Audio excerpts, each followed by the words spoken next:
During Vatican II, the diaconate was restored as a permanent state of life for men. As we reflect on diaconal ministry today, more than 50 years after Vatican II, we see women living the reality of diaconal ministry in word, liturgy, and charity, like in the church in the Amazon region. The Amazon is a vast territory covering a third of South America and spread over 9 countries: Bolivia, Peru, Ecuador, Colombia, Venezuela, Brazil, Guyana, Suriname, and French Guiana. The biodiversity of Latin America is immense, revealing the free gifts of God's creation. The Amazon region is essential for the distribution of rainfall in South America and contributes to the great movements of air around the planet. It is also one of the world's most vulnerable regions due to climate change caused by human activity. Parts of the remote Amazon rainforest have not seen a priest in several years. The Catholic Church relies on religious and lay women who hear the call to serve God's people in these remote communities.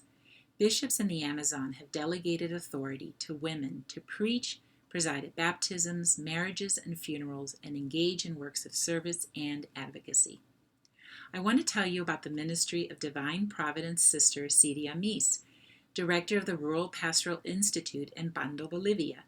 She is serving 164 indigenous and rural communities and travels on a boat to get from one river community to the next. In the past 4 years, Hermana Cidia has baptized 670 people. Next, I want to tell you a little bit about Doris Vasconcelos. She is a consecrated laywoman of the Secular Franciscan Order, a catechist, a socio-environmental activist, and works with the pastoral office in the Diocese of Xingu, Brazil. The office works with 692 ecclesial-based communities and 10 parishes and is home to 8 indigenous groups. The communities are very distant from each other, and a priest can visit them only once every 6 months or once a year. Yet the women are there. After the daily work, the women pray the rosary, organize Bible circles and novenas, lead liturgical services, and offer pastoral care. The communities also speak out against the abuse and exploitation of children, adolescent women, violence against young people, logging, land grabbing, and destructive mining extraction practices. They seek to defend human rights and to animate Pope Francis's vision of caring for our common home. Women are essential in the Amazon Church. Most of the catechists and leaders of small faith communities are women. Women do 70% of the service work and missionary work.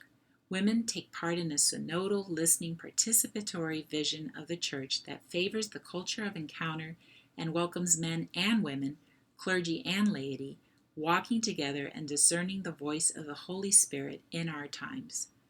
In preparation for the Synod of Bishops for the Pan-Amazonian region, REPAM, which is Spanish for Pan-Amazonian Ecclesial Network, conducted more than 300 listening sessions, assemblies, and parish dialogues.